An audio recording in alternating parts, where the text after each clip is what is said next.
Bonjour à tous, bienvenue. Bonjour. Bonjour Nicolas. Ça marche le micro, Simon? Impeccable.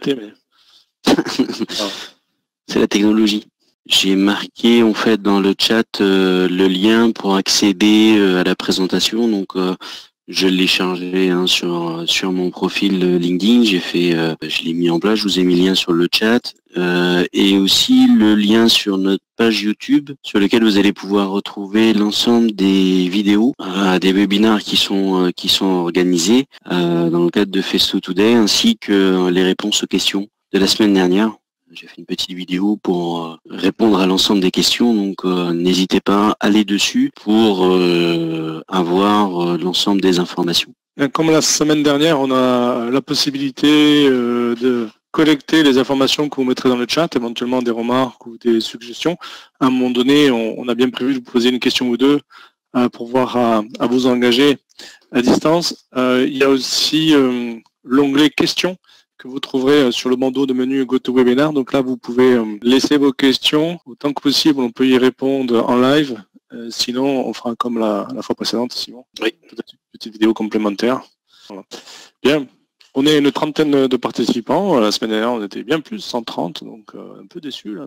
Communiquer, passer le message à vos collègues. Surtout qu'on arrive sur un sujet, petit à petit, on va quand même rentrer dans le cœur de l'industrie 4.0 et partager avec vous un certain nombre de choses qu'on espère intéressantes, vous nous direz à la fin. Simon, qu'est-ce qu'on fait? On y va, c'est lancé, c'est enregistré, je pense, là. Donc, on peut refaire une petite présentation de nous-mêmes, l'introduction de qui nous sommes.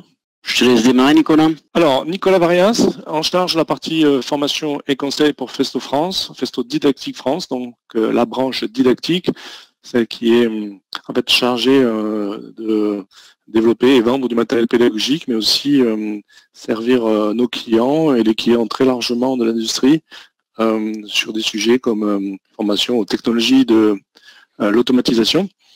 Et il se trouve que Festo a une particularité aussi en France, c'est que nous sommes experts en supply chain management. Et c'est avec grand plaisir que je m'intéresse au sujet Industrie 4.0 pour le partager avec vous. Ça fait une bonne connexion entre le monde de l'automatisation et le domaine des supply chain.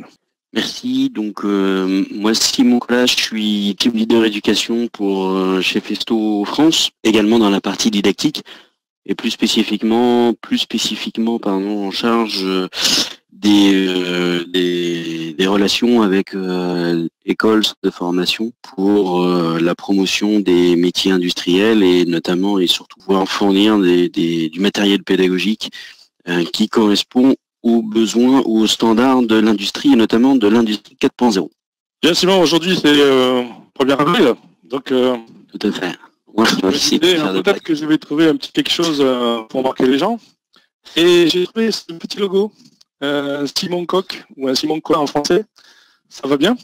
Et puis comme je ne pouvais pas faire la petite blague sans m'auto-flageller, eh bien c'est vrai que quand j'étais petit, il m'appelait Cola, ce qui fait bien donc Simon Coq. Tout est parfait. Voilà.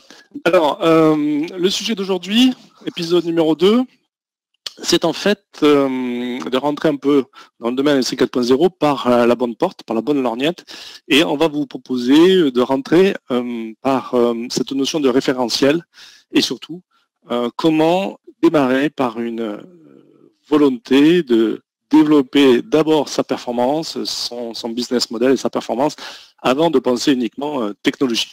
La semaine dernière, on était resté un peu sur cette question, est-ce que l'industrie 4.0, c'est une somme de briques technologiques? Est-ce que par hasard, on pourrait dire qu'en additionnant quelques éléments de RFID, en ayant cherché peut-être quelques solutions en impression 3D, ou encore avec de la réalité augmentée, est-ce que tout ça, c'est vraiment caractéristique de l'industrie 4.0? On en parle beaucoup. Est-ce que c'est ça qui va faire, par exemple, que on commence à être industrie 4.0. En fin de compte, si on regarde plus attentivement, ces technologies datent. Elles étaient là déjà depuis un bon bout de temps. Que ce soit la RFID, que ce soit l'impression 3D, et oui, déjà dans les années 80-90, des premières startups se lançaient sur le sujet. Et pour la réalité augmentée, c'est à peu près la même chose, c'est tout aussi vieux. Donc ce n'est pas vraiment une combinaison de briques technologiques qui vont vous permettre de dire que vous êtes à Industrie 4.0. C'est bien plus que ça. Ce qui a marqué le changement, c'est très certainement le passage d'un cap en termes de capacité avec un S. Il y en a plusieurs. Vous avez là un premier diagramme qui relate un petit peu la loi de Moore. Au départ, la loi de Moore, c'était pour le nombre de transistors que vous avez sur le cœur d'un ordinateur qui était prédit de devoir se démultiplier au fil du temps. Et puis petit à petit, on a aussi regardé la consommation de ces transistors, la capacité à faire d'une souris. Même ressenti très factuel, c'est cette capacité à pouvoir stocker de plus en plus de choses sur de plus en plus de petites tailles. Et ça donne aussi des possibilités que nous n'avions pas encore. Les technologies se vulgarisent et on peut aussi rajouter ce qu'on est capable de faire en termes de communication, connectivité, communication, avec ces termes-là qui sont pour certains des possibilités de communiquer en sans fil LoRa, Sigfox, 5G, à partir de puces RFID. Et on a aussi d'autres termes comme OPCA et IO-Link, dont on ne manquera pas de revenir dessus, puisque l'IO-Link, c'est notamment notre parti pris pour le 3e épisode. Donc tout ça montre qu'il y a eu effectivement un cap de passé. Certaines technologies existent depuis un certain temps, mais trouvent un grand développement en ce moment, parce que en termes de coûts, les choses sont possibles. On a des puces qui consomment bien moins, on a des capacités qui sont disponibles localement sur de petits bouts de puces, et ça change tout. Alors, en définitive, c'est pas exactement une technologie qui caractérise l'industrie 4.0. Un produit, maintenant, c'est potentiellement une relation avec un capteur qui peut être un thermomètre ou un capteur de vibration ou bien d'autres choses. C'est beaucoup de mémoire par rapport à ce qu'on avait avant. C'est aussi des interfaces de plus en plus avancées. Donc ça, c'est notable. Et ce produit, en plus, il a, grâce à tout ça, maintenant accès à une certaine intelligence qui peut être prise ou disponible sur la mémoire qu'il a à disposition, et toute une panoplie de possibilités en termes de communication. Et on va du coup pouvoir aussi s'appuyer sur toute la notion de cloud. Et c'est bien tout ça, en fin de compte, qui constitue une multitude de solutions disponibles pour l'industrie 4.0. Pas simplement une technologie, mais une combinaison de choses pour l'industrie 4.0. Alors, on y est, et maintenant qu'on comprend peut-être un petit peu mieux ces combinaisons qui sont possibles, on voit effectivement qu'à travers leur usage, un certain nombre d'applications bien concrètes, au-delà de simplement des POC ou des proof of concept, simplement des petits ateliers ou des chantiers tests, eh bien, on voit effectivement un certain nombre de sociétés qui sont capables de développer de nouveaux modèles économiques, franchir des caps en termes de productivité, proposer des expériences multisensorielles, de l'immersion complète dans des environnements virtuels ou réalité augmentée. On a de l'intelligence artificielle, des augmentés, bref, on a tout un tas de possibilités. Se pose maintenant la question vers où on va et comment on va atteindre tout ça.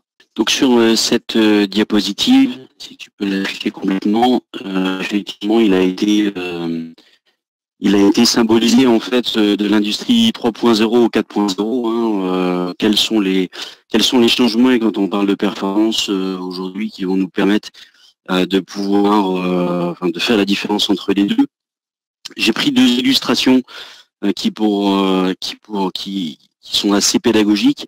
La première en haut, sur l'industrie 3.0, alors on a des standards EPS qui sont présentés sur la partie gauche, et à droite, effectivement, on a la symbolisation d'un process de production extrêmement rigide sur lequel chaque fonction répond à une commande et aussi à un système d'information, donc tout est bien séquencé. Et là, ça nous permet effectivement d'avoir une production, je dirais, de manière linéaire. A contrario, l'objectif du 4.0, c'est sur la partie basse, sur lequel effectivement on travaille plus en boucle, c'est-à-dire que tant le matériel que l'information, je dirais, parcourt l'ensemble du système. C'est ce qui est symbolisé hein, sur la gauche par nos outils pédagogiques qui sont complètement flexibles, sur lesquels on va pouvoir avoir une base équipée de son intelligence qui va recevoir une fonction équipée elle-même de son intelligence. Ce qui permet à chaque fois de pouvoir modifier, changer, subir ou non des opérations suivant les informations, par exemple, qui seront directement incrémentées dans la puce RFID. Donc là, on est sur la partie système. Sur la diapo suivante, on va avoir, je prends cet exemple hein, sur la partie de la maintenance, hein, qui est un point extrêmement important et sur lequel souvent on nous pose des questions sur l'impact que peut avoir l'industrie 4.0 sur la partie maintenance. Sur la partie gauche, nous allons retrouver les différentes phases dans un processus de maintenance, à savoir la détection de un problème qui survient, la détection de celui-ci, l'analyse, les mesures correctives que l'on prend, et ensuite effectivement on vient par redondance recontrôler une deuxième fois pour savoir si c'est pertinent. Et sur celle de droite, sur ce qui est en train de s'afficher, je pense qu'il faut encore cliquer, sur lequel on va avoir là pour le coup l'ensemble des on va garder les mêmes valeurs, mais par contre effectivement on le voit sur la partie temps, sur lequel on est quand même beaucoup plus court, et entre la problématique qui survient et la mesure effective, les problématiques resteront les problématiques, mais en tout cas en termes de temps, on peut remarquer beaucoup plus de réactivité, et le fait de pouvoir mesurer et d'avoir, je dirais, des informations qui remontent en temps réel de la machine, qui peuvent être traitées après directement par une GMAO ou par un système MES qui va venir contrôler l'ensemble de ces paramètres. En fait, on va pouvoir plus rapidement, je dirais, détecter une dérive et pouvoir intervenir. Donc là, on est sur la partie process.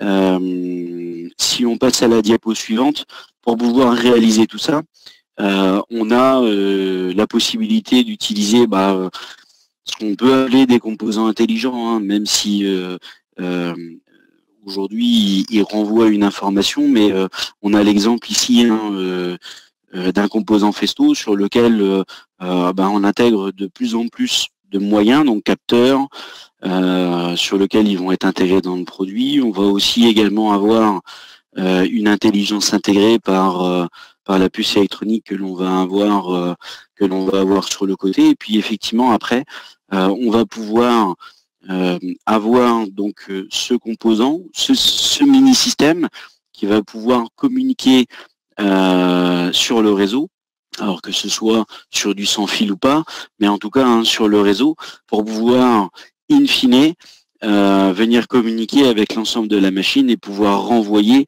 l'ensemble de ces informations. Sur la slide suivante, on voulait faire aussi un clin d'œil à ce qui a été présenté lors de la premier webinaire sur lequel effectivement tout cet aspect de digitalisation aujourd'hui, et si on s'approche beaucoup plus de composants, on retrouve l'ensemble de ces applications autour du Festo Motion Terminal, sur lequel aujourd'hui on est capable en plus d'intégrer des fonctions, mais effectivement d'avoir l'ensemble de ces remontées d'informations qui vont permettre de pouvoir piloter au mieux la machine et de pouvoir lui renvoyer des informations essentielles sur son état. Merci Simon. Du coup, on a voulu, après une petite explication sur ces combinaisons de fonctions ou de fonctionnalités que l'on retrouvait sur le produit, on a voulu vous montrer un petit peu sur un système que ça donnait vraiment des possibilités assez avancées, assez très complexes. On a aussi parlé donc de ces composants qui pouvaient aussi gravir de certains niveaux de maturité. Et en définitive, on voit ces technologies, on voit qu'il y a un certain nombre de réalisations possibles. Pourquoi on va éventuellement rentrer dans cette dynamique-là et comment on va rentrer dans cette dynamique-là? Et c'est là qu'intervient ce que l'on vous propose, c'est le rapprochement, enfin déjà s'inspirer de ce livre blanc qui a été transmis par le VDMA. Je vais vous le mettre en disposition dans les documents à distribuer. Hein, je vais, voilà, le document Guideline NEC 4.0 va vous être transmis à travers le système GoToWebinar. Vous pourrez donc retrouver les informations dont je vous parle. Ce document, donc je rappelle, issu d'un travail, d'une proposition, d'un livre blanc fait par le syndicat des constructeurs de machines allemands. Et là, en fait, pour accompagner ces structures, ces plutôt petites structures, petites et moyennes structures, à parcourir leur transformation digitale. Et on voit là donc ici une roadmap de ce qui est le plus simple, le plus naturel possible, avec des grandes phases qui vous sont proposées. Et ce qu'on a trouvé intéressant, ce qu'on va vous proposer et présenter aujourd'hui, c'est que ces phases, en fait, elles sont accompagnées par ce qu'on appelle une sorte de toolbox, qui s'appelle Toolbox Industrie 4.0. Ce sont des grilles de lecture pour pouvoir comprendre jusqu'à quel niveau de complexité on va aller, que ce soit sur les systèmes de production ou sur un produit en particulier. Et ça va être intéressant parce que ça va accompagner la réflexion, le développement de la roadmap et sa mise en place. Alors, toujours d'après le VDMA, je propose de parcourir avec nous ces grilles. Alors, avant peut-être d'aller sur la présentation de ces grilles-là, peut-être certains les connaissent, la question vous est posée, et utilisez le chat autant que vous pouvez, quels seraient pour vous, ou quels sont pour vous les critères à retenir pour évaluer la maturité 4.0 d'un produit? Vous fabriquez un produit et vous imaginez lui adjoindre un certain nombre de fonctionnalités pour répondre à des besoins clients. Qu'est-ce que vous prendriez comme critère? Regardez un petit peu les cas d'application que vous avez autour de vous. Je vois des mains qui se lèvent, Youssef Zidani, Arnaud Chevalier. Profitez des questions qui sont posées éventuellement. Oui, ça va, je vois que vous me répondez. Alors, vous avez le chat et les questions, hein, donc ce sont deux choses différentes. Si tu peux me permettre, on était en train d'essayer de voir si certains d'entre vous avaient des idées sur les critères que vous proposez. Est-ce que vous aurez, pour caractériser un produit, quelques idées? Est-ce que ça peut vos valorisation des données? Je vois première remarque de Quentin. Comment on exploite les données? Connectivité avec l'utilisateur d'Eric. La flexibilité de production. Alors celui-là, on le gardera pour la partie production. Effectivement. Alors, un produit en particulier, eh bien, les critères qui vont être proposés sont au nombre de 6, mais notez bien qu'ils ne sont pas exhaustifs, c'est ce que dit bien le toolbox. On va parler de l'intégration de capteurs et d'actionneurs à ce produit. On va parler de connectivité, certains d'entre vous l'avaient noté. On va parler de stockage, on l'avait vu tout à l'heure dans notre petite présentation avec cette fameuse formule, hein. Le stockage, combien de stockage je peux avoir? Est-ce que je peux accéder à mes données localement, les traiter, les transmettre? Est-ce qu'on arrive à aller jusqu'à de l'autodiagnostic?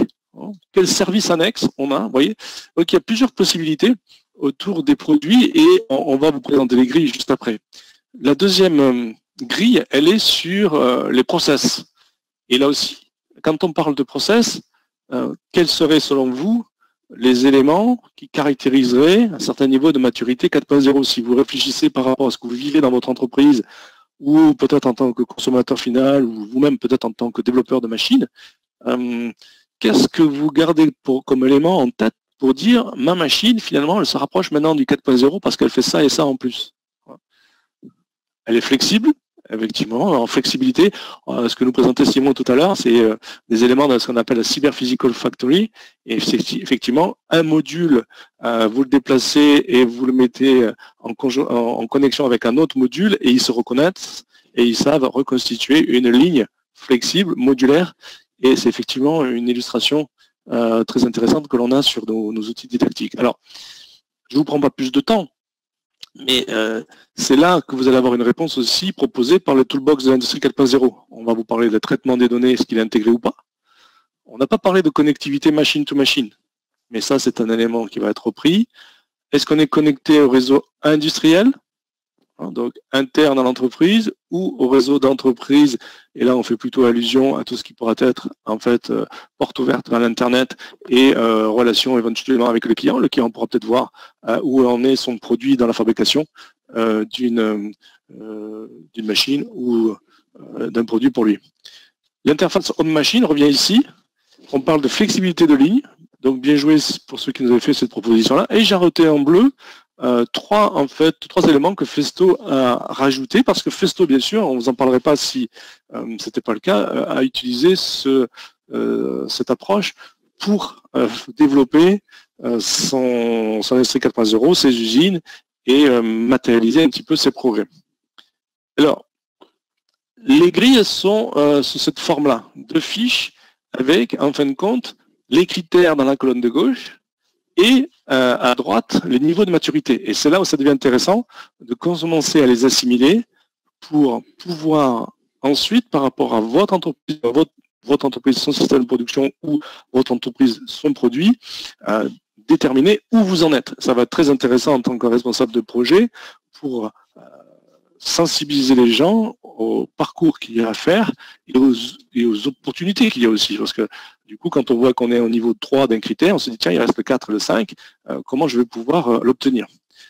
Vous voyez la progression qui est proposée de 0 capteurs à des capteurs qui répondent de manière indépendante et qui ont leur propre manière de fonctionner. En termes de connectivité, on va de rien du tout jusqu'au net. On a la même chose pour, peut-être pour tout ce qui est monitoring. On peut avoir des choses qui se font à distance, voire même de manière indépendante, de forme de autocontrôle, auto-réajustement du fonctionnement du produit. Donc c'est ça qui va être intéressant. On ne va pas tout parcourir, mais il faut, a priori, quand on s'intéresse à un projet Industrie 4.0, il faudrait arriver à se repérer par rapport à ces grilles-là.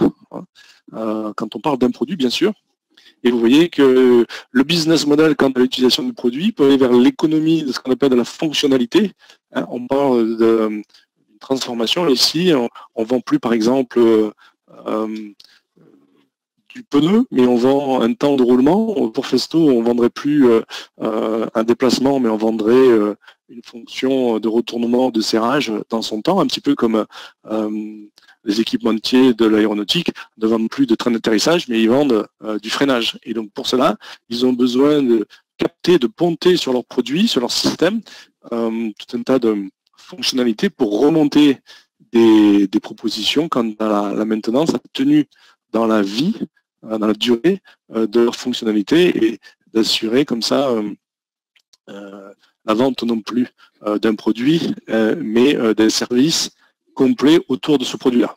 On a la deuxième grille qui vous est présentée ici, donc regardez bien, tout à fait la même structure, 6 critères là aussi, avec, encore une fois, des niveaux de maturité. Donc savoir se repérer sur un certain nombre de critères, il n'en faut pas non plus des millions, il y en a déjà pas mal là, quand on veut aborder les aspects techniques et avoir des niveaux de maturité, ça c'est important. Parce qu'à ce moment-là, vous allez pouvoir, en fin de compte, l'appliquer sur vos produits au système de production et vous pourrez ensuite embarquer les gens autour de l'évolution d'un certain nombre de ces critères-là pour obtenir des résultats. Et c'est ce qu'a fait Festo, en fin de compte. C'est ce qu'on vous propose ici de voir sur un sujet qui était sur la cobotique, Human Robot Collaboration.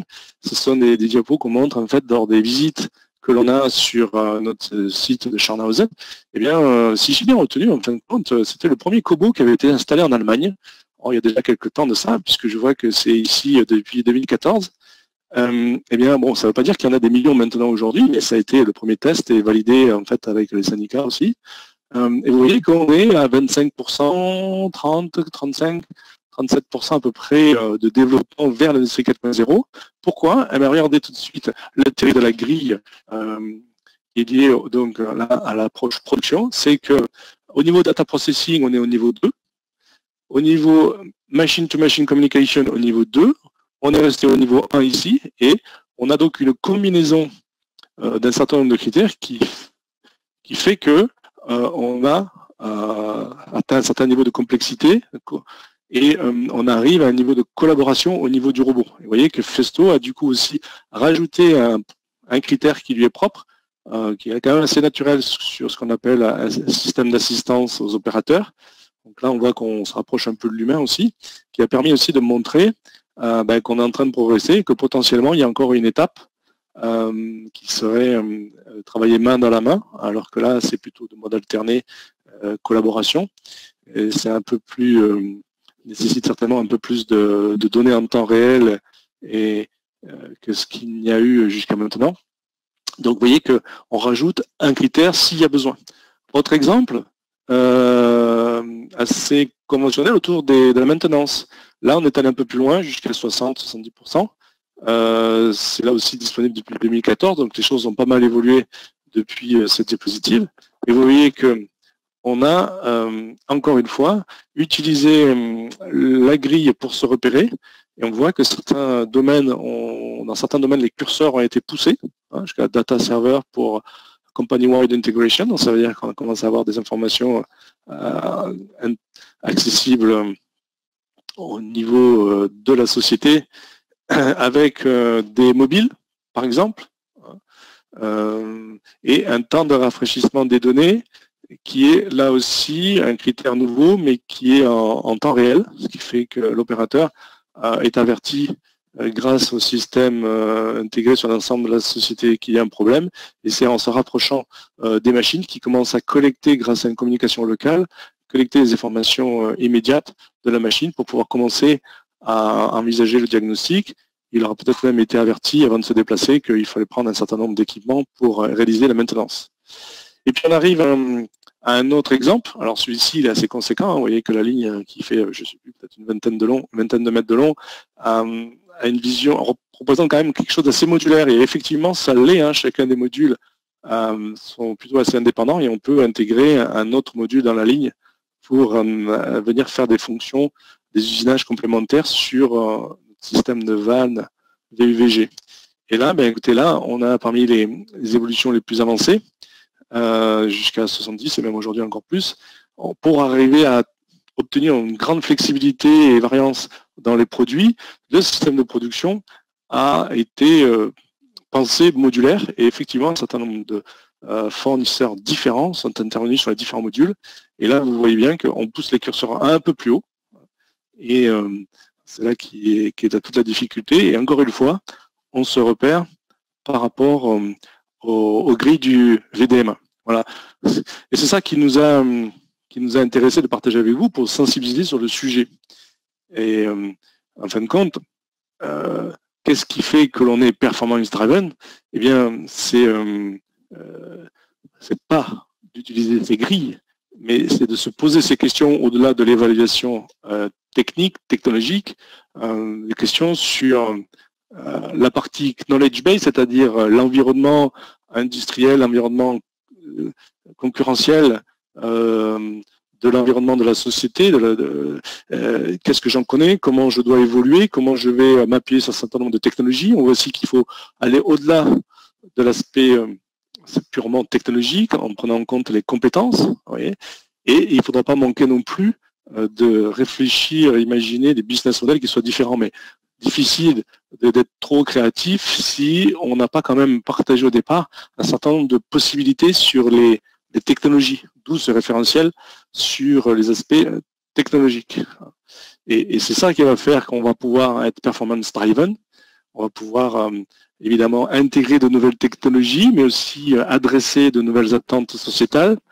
On va trouver l'équilibre entre ces nouvelles attentes sociétales, les nouveaux standards de performance que l'on voit naître et qui sont importants. On va essayer de trouver un équilibre par rapport à tout ça. Et le message de fin par rapport à ce sujet référentiel, c'est qu'il faut aller plus loin.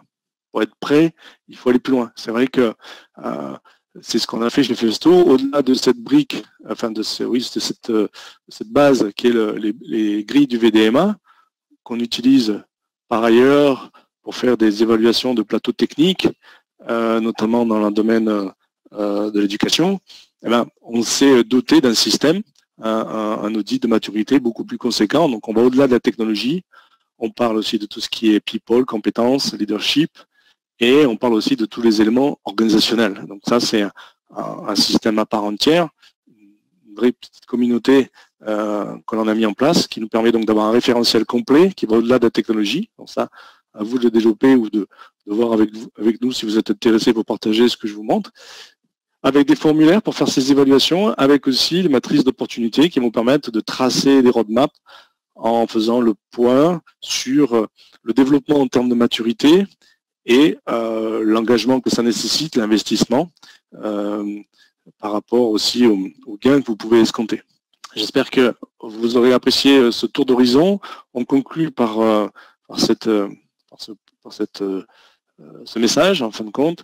C'est performance driven, c'est connaître effectivement toutes les possibilités en termes de technologie, utiliser les grilles de VDMA, inspirez-vous de tout ça et construisez vous-même votre référentiel pour bien établir quelle perspective vous voulez rencontrer en tenant compte d'autres éléments organisationnels et compétences notamment. Simon, peut-être un dernier message pour m'aider à conclure? Non, c'était très intéressant et effectivement l'outil de VDMA est une base de réflexion. Dans les réponses que j'ai pu apporter suite au dernier webinaire de la semaine dernière, il y a aussi sur le site de l'AIF où on propose les mêmes briques technologiques. Donc l'idée c'est que ça puisse véritablement aider à la réflexion. Effectivement, à la suite de ça, le fait de pouvoir faire les choix qui incombent et qui sont en lien en fait avec l'activité industrielle. Très bien, merci Simon. La semaine prochaine ou l'épisode 3, on vous prendra un autre parti pris, c'est vous parler de l'autre continuité numérique. On parlera d'IO-Link et on prendra petit à petit le biais de remonter de la data jusqu'à l'intelligence artificielle progressivement, en espérant que cela vous intéresse. Nicolas, il y a juste une question qui est hyper importante sur laquelle Eric vient de la poser sur le chat de questions. Est-ce que Festo propose-t-il des audits I4.0 sur site? Oui, on propose ça. C'est le référentiel qu'on a présenté juste avant. Il est assez conséquent, effectivement, et on est 3-4 consultants de différentes perspectives, différents horizons, parce qu'il faut couvrir aussi tout ce qui est ressources humaines, système d'information et tout ce qu'on va dire industriel, organisation. Et on est en possibilité, effectivement, de proposer à ceux qui le souhaiteraient cette version complète, qui est basée sur plus de 90 critères, mais aussi une aide, un partage sur le démarrage de projets et pourquoi pas l'inspiration aussi qu'on pourrait avoir certains industriels à démarrer avec le VDMA, comme on l'a fait nous aussi. Voilà, merci à vous de votre écoute. Si vous avez des questions, effectivement, n'hésitez pas à les poser. Les rubriques du même genre se trouvent sur quel autre site vous avez dit? Donc Simon, il y a le site Facebook. Je vais le mettre directement dans le chat. Ouais. Je vais le mettre. On va le mettre dans le chat et on va répondre. On a vos adresses mail quand vous êtes inscrit. On pourra vous retransmettre le lien effectivement pour la vidéo si vous voulez partager avec d'autres collègues. Et si normalement vous avez pu avoir un document à télécharger, j'espère que vous l'avez vu, le guideline I4.0. Donc regardez dans le petit onglet documents à distribuer. Voilà, donc au moment où vous êtes disponible. Très bien. Merci à tout le monde. On vous souhaite une très bonne après-midi et on vous dit à demain pour le dernier webinaire de la semaine. Et sinon, nous on se retrouve la semaine